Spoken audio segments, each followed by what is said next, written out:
quinta temporada. Sí, quinta, doctora. Sí. Qué rápido, sí. Cuando empezamos. Ya 2 años y medio.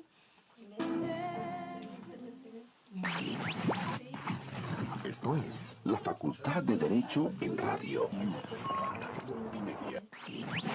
News, Canal Multimedia, presenta Rutas y retos de legalidad con Sonia Venegas Álvarez. Muy buenas tardes tengan todos ustedes. Mi nombre es Sonia Venegas Álvarez y les doy la más cordial bienvenida a su programa Rutas y Retos de Legalidad. Hoy iniciamos la quinta temporada y le damos la bienvenida a los alumnos, a los profesores, a este nuevo semestre que acaba de iniciar, 2019-2, ¿verdad? Pues bien, en este programa solamente recordándole a nuestra querida audiencia que analizamos temas relacionados con el derecho administrativo, la administración pública, los derechos de los ciudadanos, entre otros. La emisión de hoy hablaremos sobre los 50 lineamientos de autoridad. Este documento empieza fundamental porque de aquí empiezan a surgir diversas reformas, sobre todo pues las reformas administrativas que hemos venido viendo y desde luego pues con sus fundamentos constitucionales en varios de los casos.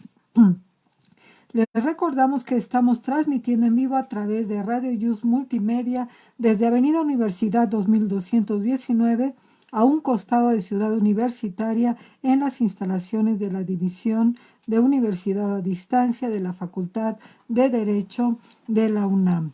Nos acompaña la maestra Ana María Ramírez. Buenas tardes, Anita. Hola, muy buenas tardes y muy buenas tardes a toda la comunidad universitaria. Y nos acompaña Juan Antonio Negrete Zaragoza. Juanito, buenas tardes, ¿cómo estás? Muy buenas tardes, doctora Anita. Muy feliz de estar el día de hoy con ustedes en esta tarde y con toda nuestra comunidad universitaria. Bien, pues vamos a partir de estos 50 lineamientos de austeridad, mencionando que no se trata propiamente de un ordenamiento, eso hay que decirlo, no va a ser distinto en el momento en que ya se ha publicado un Plan Nacional de Gobierno y las leyes que han estado surgiendo, pero fundamentadas en la ideología de estos 50 lineamientos de autoridad que fueron realmente publicados desde julio del año pasado, julio de 2018, ¿verdad? Sobre los lineamientos en lo general, pues vamos viendo cómo cada uno de ellos constituye base para las distintas disposiciones administrativas. ¿Algo sobre las generalidades que quieran aportar o entramos de lleno con los lineamientos? Pues yo nada más quisiera acotar, como bien señaló, pues no es un ordenamiento, pero sí se me hace a mí como el informe inicial por el cual va a partir todo su gobierno. Recordemos que el gobierno del actual presidente de la República pues se ha versado mucho en esta cuestión del combate a la corrupción, cero tolerancia y sobre todo a volver austero la administración pública. Entonces realmente pues ahorita que los analicemos yo creo que muchas de las cosas ya se han visto reflejadas en la norma y sobre todo también en cosas que no tienen que ver necesariamente con el derecho, sino más bien con las conductas de los servidores públicos. O que bien, como lo vamos a ir viendo, que quizá ya existían en los ordenamientos, ¿no? Pero se le quiere dar cierta relevancia. Sí, de hecho, parte de estos 50 lineamientos, como lo vamos a ver más adelante, respecto de lo que comenta Juan Antonio, es que esta prestar el servicio por parte de las personas que están ocupando un cargo es importante y lo menciona que es un buen trato hacia la ciudadanía, porque como lo menciona la doctora, se supone que dentro del ordenamiento positivo ya se encuentra, solo que lo único que falta pues evidentemente es cambiar la actitud de los servidores públicos y hasta cierto punto realmente capacitarlos. Pues sí. Bien, vamos a iniciar entonces. El primero de estos lineamientos refiere o es una propuesta de reformar el artículo 108 constitucional para que el presidente de la República en funciones pueda ser juzgado por delitos electorales y relacionados con actos de corrupción. Entonces empezamos a ver cómo aquí nuevamente hay este énfasis en el tema de la corrupción, ¿no? En donde pues se trata de aperturar la responsabilidad del presidente de la República, que hoy pues francamente está sumamente constreñida, muy limitada en este artículo. Inclusive, no solamente, digo, la idea de que se reformara este artículo lo podemos recordar porque él decía que, y ha sostenido, que pues obviamente el presidente es el ejemplo fidedigno de que tiene que ejercerse bajo la lupa de la ciudadanía, de la transparencia, de los órganos constituidos por los cuales se debe ver que el mismo presidente no cometa actos de corrupción ni ciertos delitos electorales. Tan es el caso que inclusive se buscó que se reformara la ley, la materia penal, sobre todo para ya normar como delitos graves las cuestiones de corrupción, el tráfico de influencias, la asociación entre funcionarios y particulares, y los que se cometan fraudes a la hacienda pública. O sea, volvemos a lo mismo, se están retomando figuras jurídicas que ya estaban algunas tipificadas en la norma penal, pero sí es interesante que se está metiendo ya como delito grave la cuestión de la corrupción como tal de los servidores públicos y bajo la lupa también del mismo presidente de la República. Y que podría decirse que se busca un sistema nacional anticorrupción de manera integral, no solo a partir, no sé, de los secretarios hacia abajo, sino tomar en consideración como toda esta estructura de gobierno, evidentemente iniciando por el presidente, como bien lo mencionas, como a representante de la nación, y entonces partiendo de esta premisa de que se debe iniciar por su persona, creo que es la manera en la que él trata de poner este primer lineamiento para buscar esta reforma. Entonces, creo que dentro de todo este cambio de gobierno que tanto se buscó, que tanto se apoyó en las elecciones y demás, entonces pienso que parte de esta argumentación pues busca legitimar más, creo, su presencia o su investidura de presidente de la República. Bueno, aquí también hay que recordar que tradicionalmente el presidente de la República en nuestro sistema jurídico, pues siempre únicamente su responsabilidad se ha constreñido a el traición a la patria y delitos graves del orden común, de acuerdo al segundo párrafo del artículo 108, y que de cierto modo, yo recuerdo todavía de mis clases de constitucional, pues es una reminiscencia histórica, ¿no? En donde la figura del presidente o de los monarcas en su tiempo, pues era exactamente que no tuvieran ningún tipo de responsabilidad, y aquí la propuesta está ampliando este espectro de responsabilidad a delitos relacionados con actos de corrupción y también delitos electorales. Bien, luego en el segundo de los criterios dice: quedarán suspendidos todos los fueros y privilegios para funcionarios públicos. Bueno, aquí Juanito, que estuvo muy activo en la Cámara, que ha estado muy activo en la Cámara de Diputados, seguramente nos podrá aportar algo respecto de esta iniciativa que ya se ha venido manejando sobre la supresión del fuero de los servidores públicos de alto nivel. Sí, doctora, claro que sí, pues mire, yo lo veo ahorita que decíamos de los lineamientos y que está este punto. Decíamos que son como los puntos por los cuales el presidente dentro de su sexenio tiene que abatir la corrupción y mostrar a la sociedad una nueva cara de un gobierno austero que no sea ostentoso. Pero lo veíamos analizando a finales del año 2018 con pacto que había emitido respecto de el combatir a la corrupción como tal, que era el fuero legislativo. Recordemos, creo yo que desde que se ha venido discutiendo en la Cámara de Diputados este tema que no es novedoso, es un tema que se ha venido manejando ya desde hace 3 sexenios más o menos, que se daba la idea de que se les debería quitar el fuero. Muchas veces nos confundimos y los legisladores también se confunden porque piensan que el fuero es esta esfera que te protege como servidor público de que si cometes un delito estás fuera de la justicia y por tanto queda impune. Y no es tanto así. O sea, el origen del fuero nace de 2 formas. Una, para proteger a los legisladores, que es un fuero que solamente atañe, en este caso a los legisladores, de que no tengan problemas por todos los criterios, pensamientos que ellos esgriman a la hora del debate público, Exacto. de que en ellos no tengan problema de expresarse y de que no se les condene por algo que ellos sostienen y defienden. Y el otro es que para que ellos puedan desenvolverse en este ámbito de sus competencias, pues no pudieran ser molestados en el periodo en que se iniciaban ciertas investigaciones si se les quería de alguna manera vincular a algún proceso penal. Entonces, ahorita volvemos al tema, el año pasado fue muy glorioso en los medios porque por primera vez en la Cámara de Diputados, más de la mayoría habían aprobado la reforma de que se quitara el fuero. Llegó al Senado y en el Senado pues no se logró la votación necesaria y vino para abajo la reforma. Ahorita vemos que es otro de los prospectos del nuevo gobierno, pero pues hay que ver cómo se va manejando, porque recordemos que si bien es cierto hay mayoría por parte del partido en el poder, en la Cámara de Senadores y en la Cámara de Diputados, pues no es menos cierto que para hacer una reforma constitucional, nuestro sistema constitucional requiere también de los disidentes y de las minorías.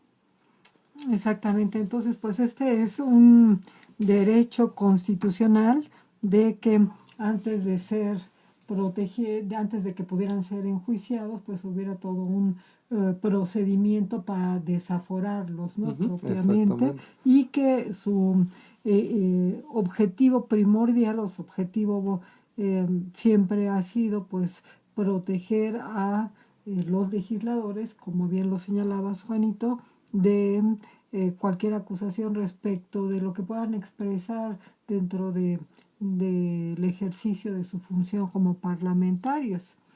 Aparte también es importante que toda la comunidad, al menos ya iniciando por la académica, tenga claro estas cuestiones que nos planteas, porque pues también hay que tomar en consideración que si bien es cierto, ciertos fueros tienen un fin determinado.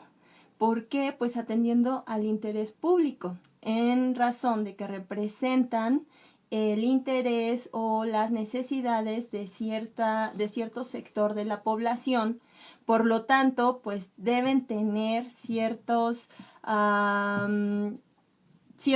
no privilegios, sino tal vez sus derechos deben estar un poco bajo esta protección del fuero, que hasta cierto punto pueden tener o pueden gozar, porque evidentemente deben desarrollar sus actividades. Si representan a cierto sector de la población, pues bueno, cada sector ya podrá tener sus representantes. Es cierto que no podemos tener contentos a todas las personas, ¿verdad? Pero en teoría para eso están los representantes, para eso son representantes del pueblo, tanto diputados como senadores, pero creo que este segundo lineamiento plantea muy bien que lo que pretende es suspender privilegios, sobre todo, porque a veces, como bien lo mencionas, pues se basan o tratan de protegerse o de proteger las acciones que llevan a cabo en base a ¿qué? Pues a un fuero. Y entonces ya en lugar de fuero ya pasa a ser un privilegio que va más allá de un interés social, de un interés público y que más bien va en un detrimento hacia la sociedad misma. Sí, definitivamente que se transgredió mucho el espíritu de la intención de este fuero, que de algún modo pues sí al constituir una exención, al constituir un privilegio, es un privilegio que se tiene, digo, pero tiene cierto sentido. Y dice, quedarán suspendidos los fueros y los privilegios. Aquí es mucho más amplio y después vamos a ver cómo se aterriza también en el ámbito de la regulación de prestaciones laborales. Y definir qué privilegios, ¿no? También. Sí, claro. Por ejemplo, doctor, ahorita en los lineamientos, digo, porque son 50 y ya habíamos notado, pero también aquí me llama mucho la atención, por ejemplo, el lineamiento 4, 5 y 6, que es respecto a la Fiscalía General, la Fiscalía Electoral y la Fiscalía Anticorrupción. Creo que estos tres lineamientos hoy por hoy los vemos reflejados en un solo comentario, de mi Sí, parecer, sí, si me lo sí, permite, claro que sí. que así como se veía con el plan de paz y seguridad, pues ya hoy por hoy tenemos a un fiscal general que va a estar por 8 años, si no mal recuerdo, 8 o 9 años, para poder llevar sus funciones. Hubo una modificación, sabíamos nosotros que el proyecto era que existiera un fiscal y el fiscal anticorrupción fuera un ente independiente a la fiscalía. Hoy por hoy vemos que el fiscal, según la nueva ley orgánica de la Fiscalía General de la República, Sí. es el que va a tener la potestad de seleccionar a quien vaya a ocupar el cargo del fiscal anticorrupción y el fiscal electoral, ¿no? Y aquí es interesante cómo ya estamos viendo reflejados estos lineamientos en la praxis, ya que tenemos la ley, ya tenemos al fiscal, aún hay que ver cómo se va a ver la funcionalidad del fiscal anticorrupción y el electoral, pero ya tenemos que partimos de dos cosas. El electoral tiene que evitar, sin duda alguna, que haya un menoscabo en las elecciones y se violen los derechos políticos de los ciudadanos. Y el Así fiscal, como también el uso del Claro. presupuesto público, exactamente. ¿no? En materia de Y de la anticorrupción, electoral. pues obviamente lo que hemos visto ya de sobra, ¿no? Ir contra los servidores públicos o personas que se vean vinculadas en actos de corrupción en detrimento de la sociedad y del erario público, por ejemplo, y muchos otros. Bueno, y aquí solamente puntualizar, hemos visto de sobra en el análisis, en la intención, en la discusión, pero quisiéramos verlo En de la sobra en la práctica, en los práctica, ¿no? hechos, como es. Porque en efecto, como mencionas aquí, ese tema de la fiscalía que tiene que ver con el Sistema Nacional Anticorrupción, pues realmente desde cuándo se viene, pues vamos a decir, gestando, evolucionando y pues apenas tenemos el nombramiento, ¿no? Recordando que eran de las propuestas de campaña del sexenio Ujú. anterior también, ¿no? O sea, en realidad ya quisiéramos realmente ver la aplicación, pero pues también de pronto expresiones como que no se va a juzgar a nadie del pasado, pues deja mucho que desear, Sí. ¿no? Eh, sí, para concluir la parte de las fiscalías, maestra Anita, ¿alguna impresión? Bueno, pues que como parte al tratarse de lineamientos contra la corrupción, combatiéndola ya de manera formal, pues evidentemente, digo, después de tanto tiempo que pasamos sin fiscal, tanto tiempo que se esperó, se está materializando y ahora lo importante, como siempre, y que realmente es determinante, es que se aplique la normativa que existe, porque a veces los servidores públicos mucho es de, bueno, ya está, ya tienen, nos habíamos tardado, pero bueno, aquí está, o llegó la nueva legislatura y entonces este es nuestro trabajo, ya se decidió quién va a ser titular, pero en realidad la ley marca cierto tiempo para la emisión de la normatividad respectiva y entonces vuelve a tardarse muchísimo tiempo, va a llegar el término de este periodo presidencial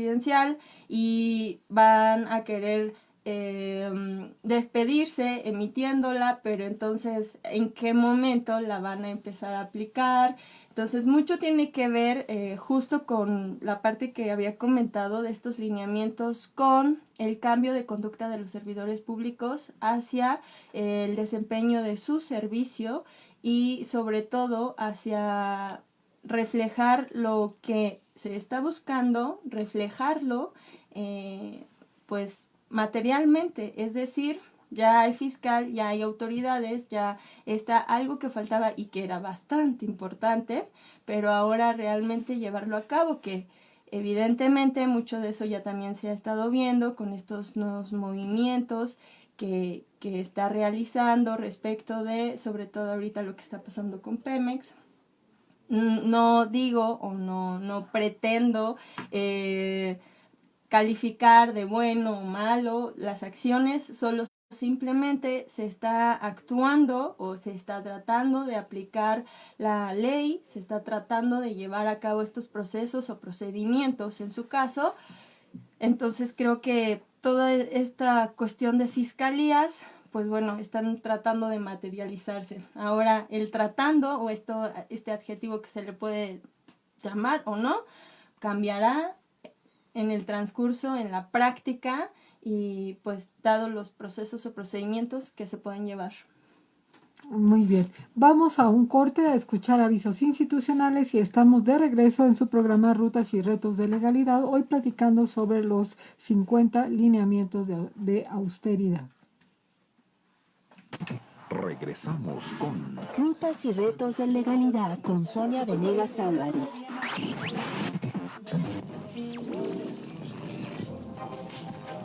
Esta estación es afiliada a la Red de Radios Universitarias de México.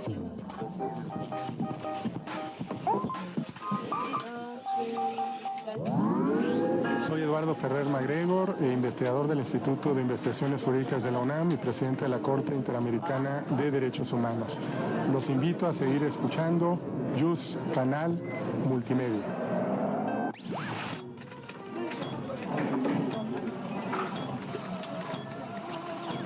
Soy Mónica Rivera Cesa y los invito a escuchar todos los martes de 19 a 20 horas el programa Trabajo Luego Existe, un espacio de crítica y debate sobre temas de derecho del trabajo, conducido por Enrique Larios.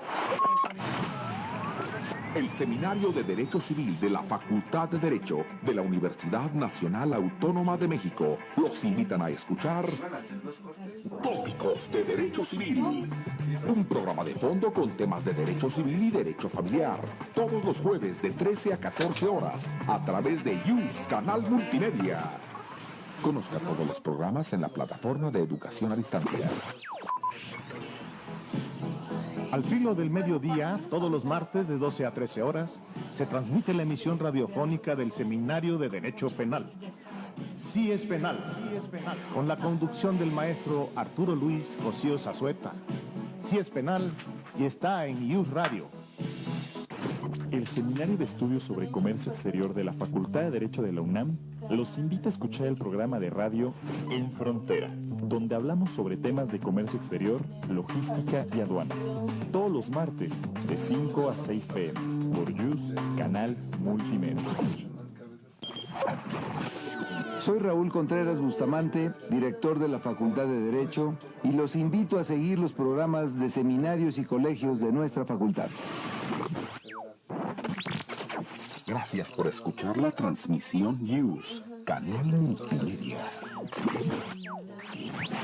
Continuamos con Rutas y retos de legalidad con Sonia Venegas Álvarez.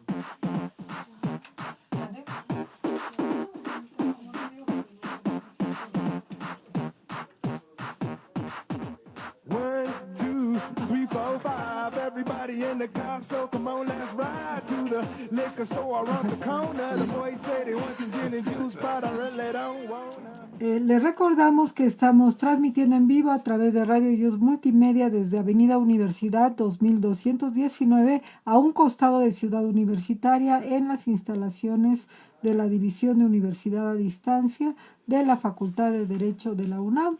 Es viernes, si no están atrapados en el tránsito, mándenos sus preguntas y comentarios por Facebook a través de Seminario de Derecho Administrativo, Facultad de Derecho, turno vespertino. Bien, entonces en este programa de Rutas y Retos estamos hoy analizando los 50 lineamientos de austeridad.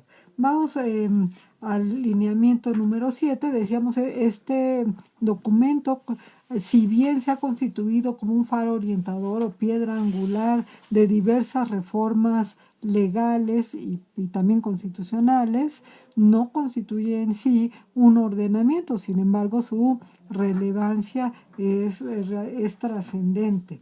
En el lineamiento número 7 habla de que todo funcionario deberá presentar su declaración de bienes patrimoniales y de sus familiares cercanos, y que dicha información debe ser publicada y transparentada. Aquí, pues, me gustaría recordar solamente que ya desde hace mucho tiempo las organizaciones no gubernamentales vinieron pugnando porque se volviera obligatoria la presentación de la 3 de 3, ¿no?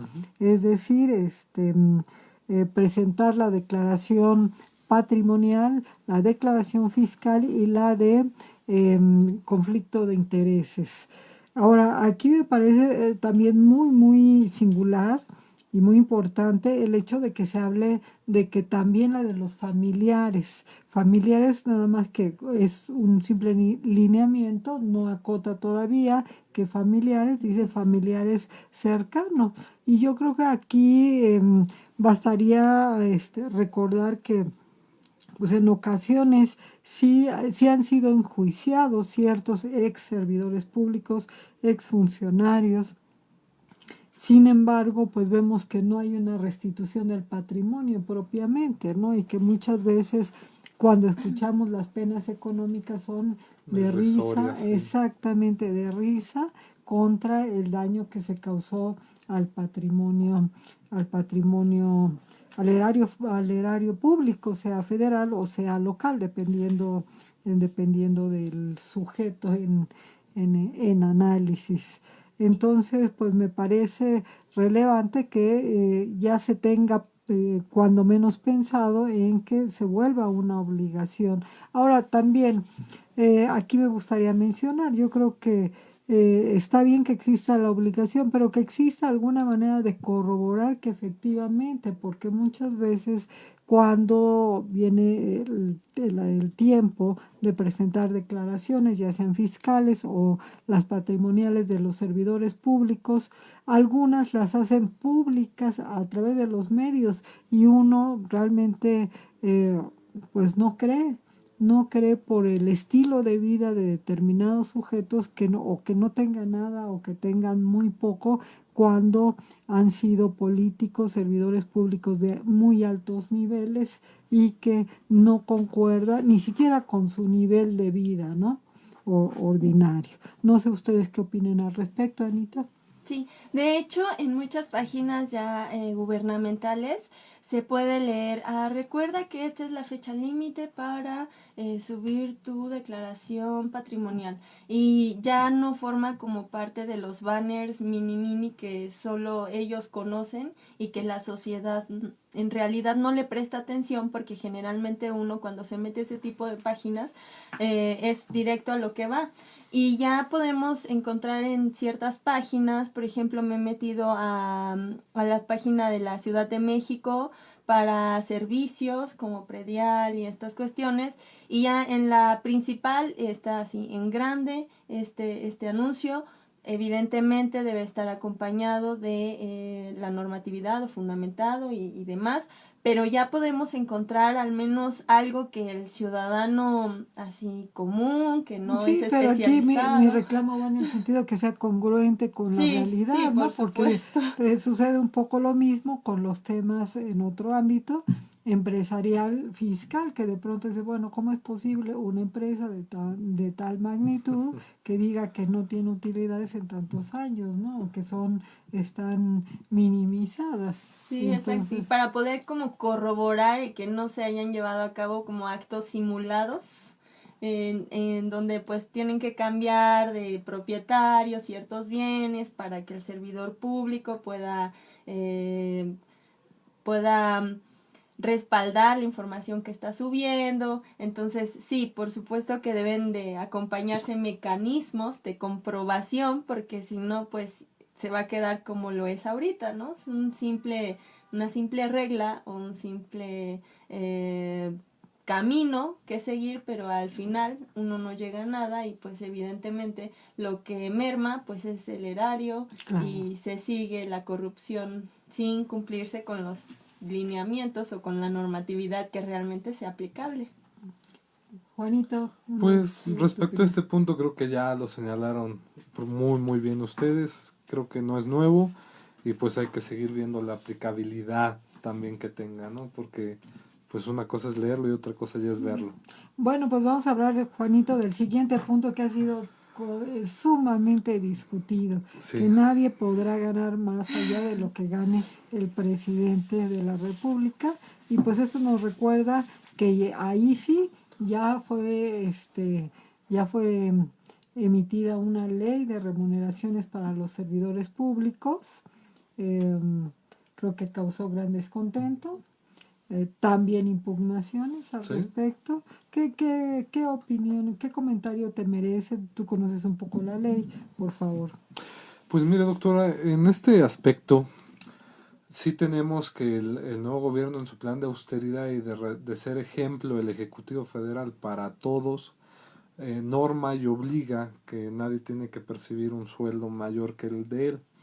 Pero aquí el problema fue, y lo voy a decir como pienso, creo, todo lo que tenga que ver dentro del Poder Ejecutivo pasó sin mayor problema, ¿no? Porque sabemos que él, de alguna forma, él es la cabeza del Poder Ejecutivo y todos sus subalternos, pues obviamente van de conformidad con el Ejecutivo.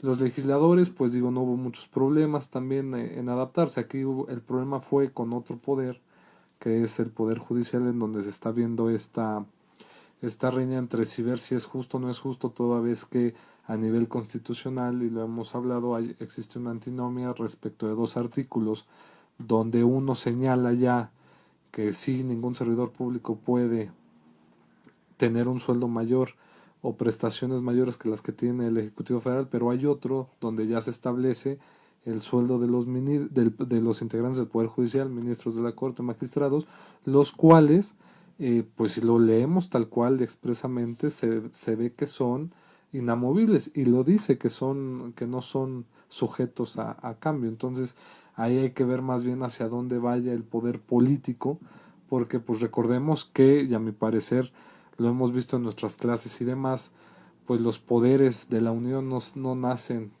por sapiencia en un día de verano, sino nacen por una razón de ser, y es contraponer el orden y que nadie tenga la La teoría austeridad. de pesos y contrapesos, Exacto. ¿verdad? Y la realmente independencia de cada uno de ellos, ¿no? Y que ninguno se sobreponga al otro. Exactamente. Y que digo, en la práctica, pues digo, ya hemos visto ahorita, cuando se inició el presupuesto para este año, pues vimos que el Poder Judicial mandó un presupuesto más bajo, Austero, sí. eliminaron ciertas prestaciones y demás, o ciertas partidas más bien.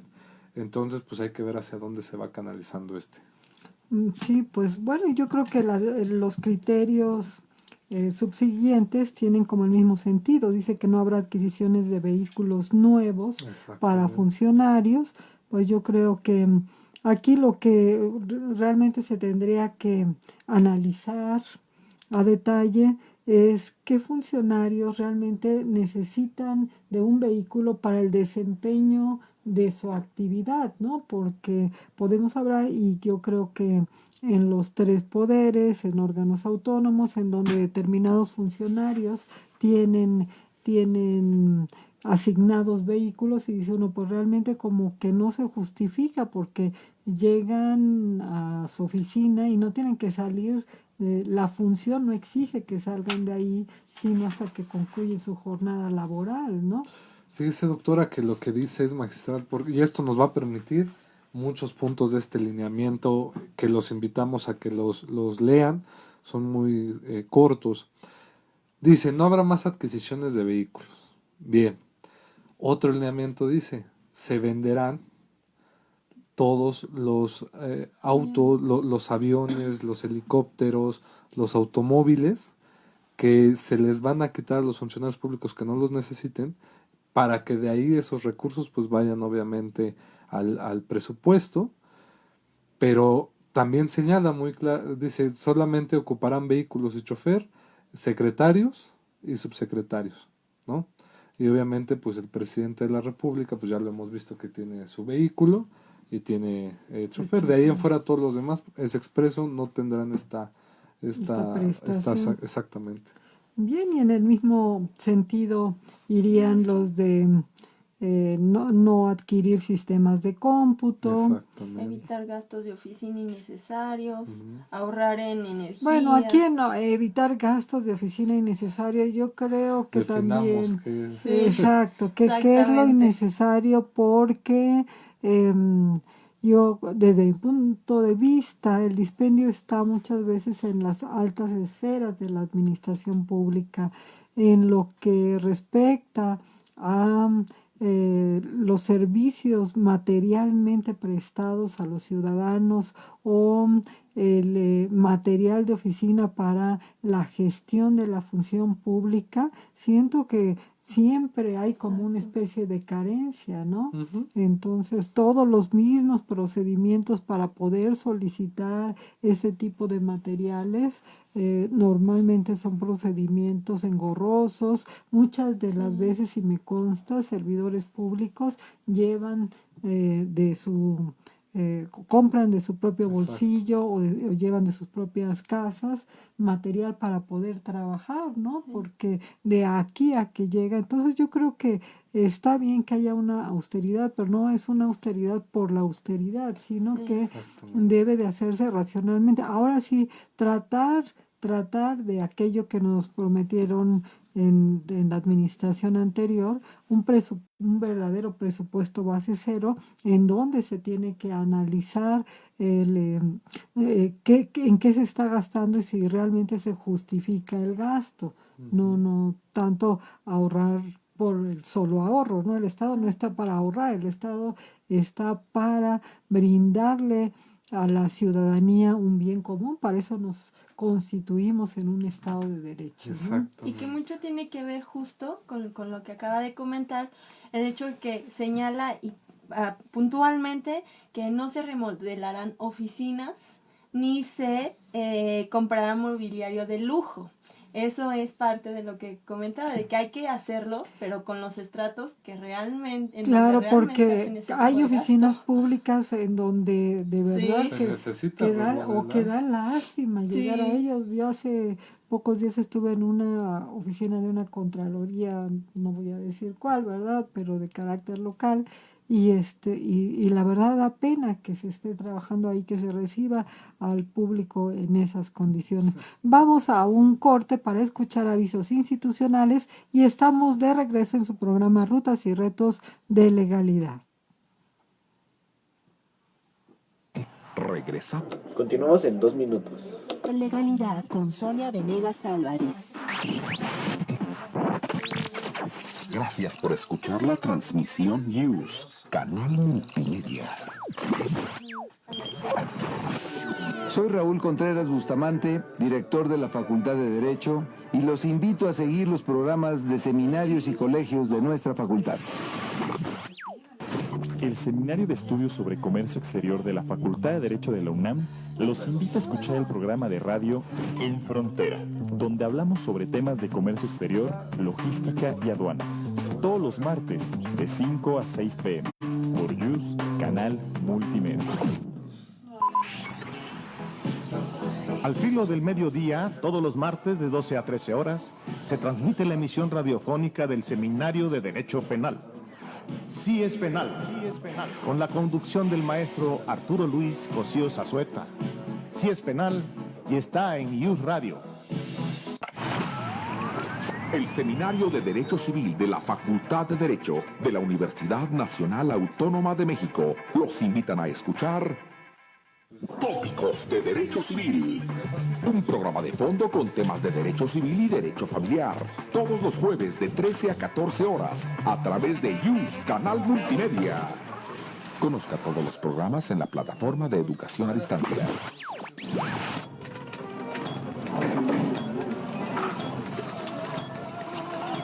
Soy Mónica Rivera César y los invito a escuchar todos los martes de 19 a 20 horas el programa Trabajo Luego Existe, un espacio de crítica y debate sobre temas de derecho del trabajo, conducido por Enrique Larios. Soy Eduardo Ferrer MacGregor, investigador del Instituto de Investigaciones Jurídicas de la UNAM y presidente de la Corte Interamericana de Derechos Humanos. Los invito a seguir escuchando YUS Canal Multimedia.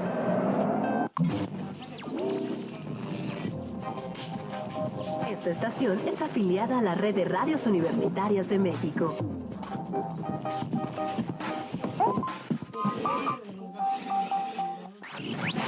Continuamos. Continuamos en 10 segundos. Actualidad con Sonia Venegas Álvarez. Bueno, pero desde el punto de vista laboral. Estamos de regreso en su programa Rutas y Retos de Legalidad, hoy con el tema los 50 lineamientos para la austeridad. Y que, como decíamos, la importancia de ellos es que constituyen como un faro orientador, una piedra angular para las diferentes reformas que se han empezado a implementar en este nuevo gobierno. Bien, comentábamos entonces, tampoco, igual como no va a haber mobiliario de lujo nuevo, ni remodelación de oficinas, tampoco se comprará sistemas de cómputo en el primer año, nos dicen. Y otro de los criterios que ha causado mayor revuelo es la supresión de la partida para gastos médicos privados. Porque pues hay servidores públicos que contaban con un seguro de gastos médicos mayores y pues de la noche a la mañana pues fueron simplemente privados de esa prestación.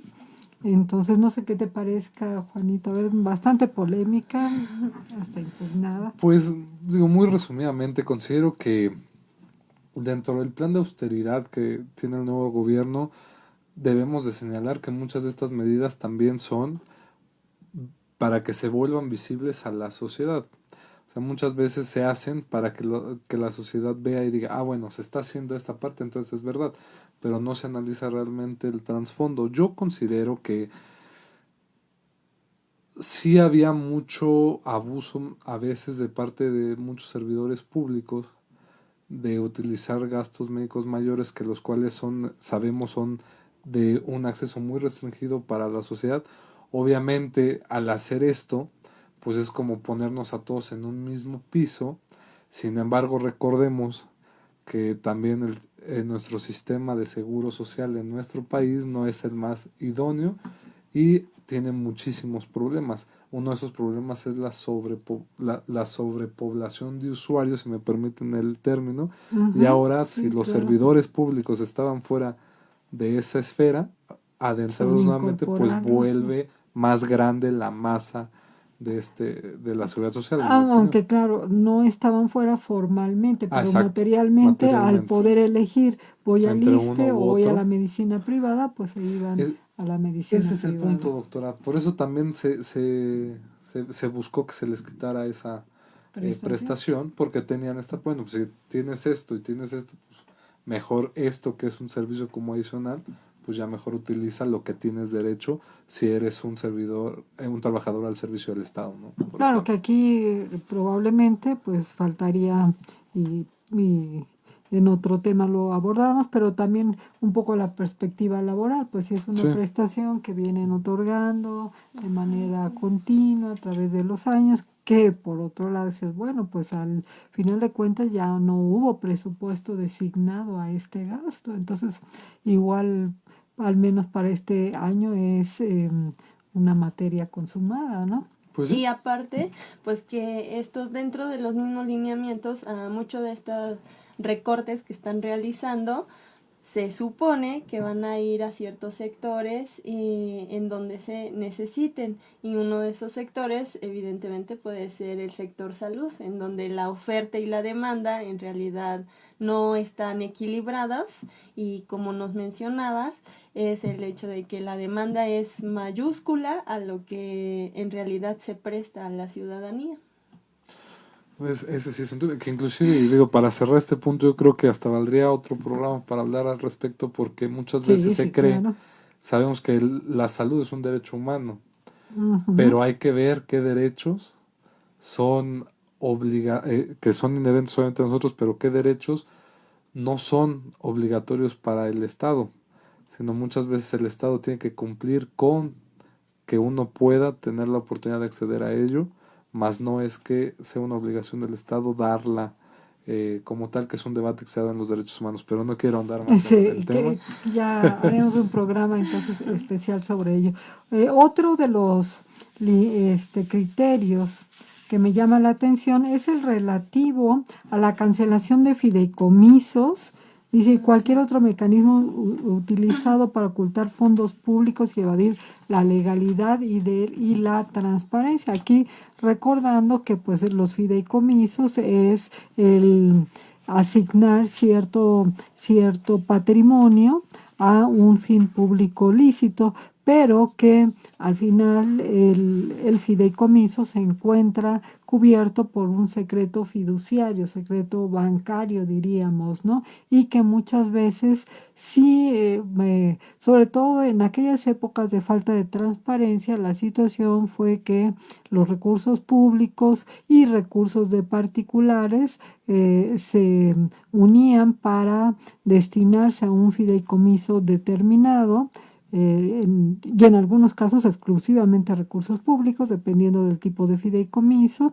Y después, una vez que estaba constituido y que estaba en funcionamiento, con este velo del secreto financiero, secreto bancario, al final, cuando llegaba a extinguirse el fideicomiso, nadie sabía a dónde habían quedado los recursos, ¿no? Entonces sí era como una práctica popular. Ya después se dieron ciertas obligaciones de transparencia precisamente por el mal uso de la figura, y ahora dice definitivamente serán cancelados, pero aquí la dificultad va a ser cómo detectar aquellos que están utilizados para ocultar fondos públicos, porque no dice que vaya a desaparecer la figura del fideicomiso, del fideicomiso público. Dice para cualquier mecanismo para ocultar fondos públicos, ¿no?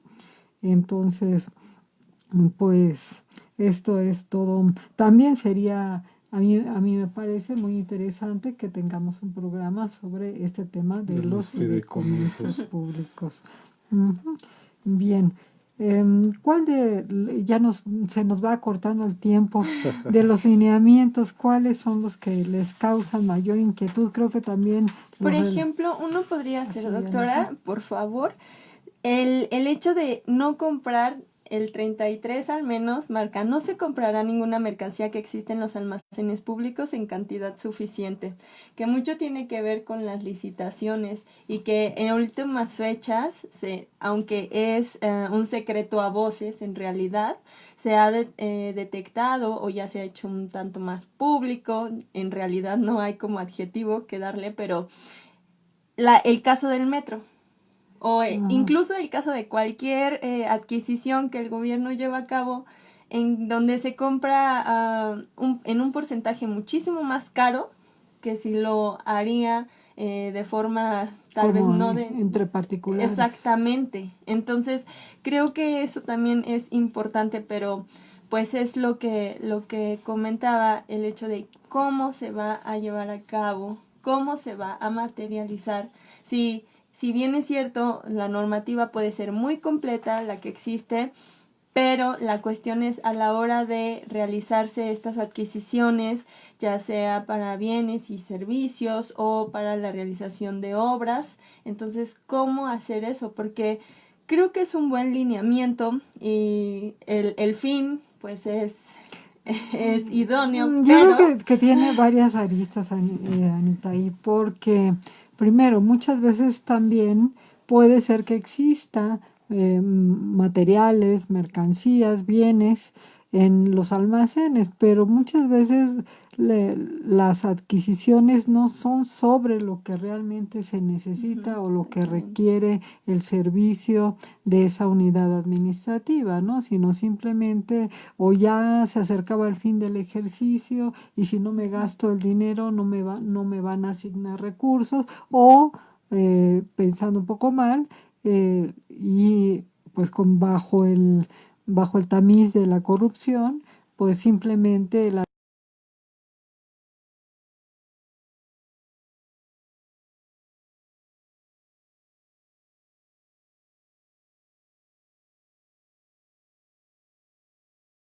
no quede, porque son puntos muy cortos.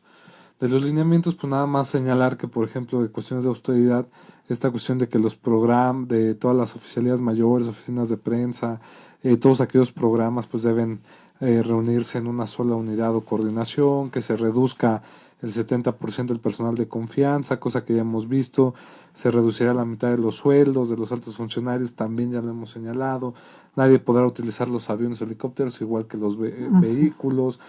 Bueno, yo creo que en ese sentido nunca los han podido, o sea, hay algunos de los criterios que de pronto causan un poquito de sorpresa, porque dice uno, bueno, pues, ¿qué tenían derecho a? Dice, no se podrá asistir al trabajo en estado de ebriedad, Así es. ni ingerir bebidas Son cosas alcohólicas. que se supone deberían estar entendidas también, Claro, ¿no? y esta cuestión de que la contratación de los familiares. Eso es muy importante, ¿no? Pero de todas maneras, bueno, me pongo a pensar, es algo que siempre se ha dado. Bueno, yo no puedo contratar familiares, contrata a mis familiares, tú que estás en otra área, Que ya eso es lo típico, evadila, ¿no? Que eso es lo típico. Y que de alguna manera también tendremos que ver qué tanto se transgrede muchas veces o llegamos a los absurdos, ¿no? Porque pues una de las cosas es que no puedo yo, por más que sea mi familiar, negarle, por ejemplo, el derecho a que pueda tener un trabajo en el servicio público, pero no por ser familiar mío, sino por sus capacidades y aptitudes, Claro. obviamente como todos, ¿no? Claro.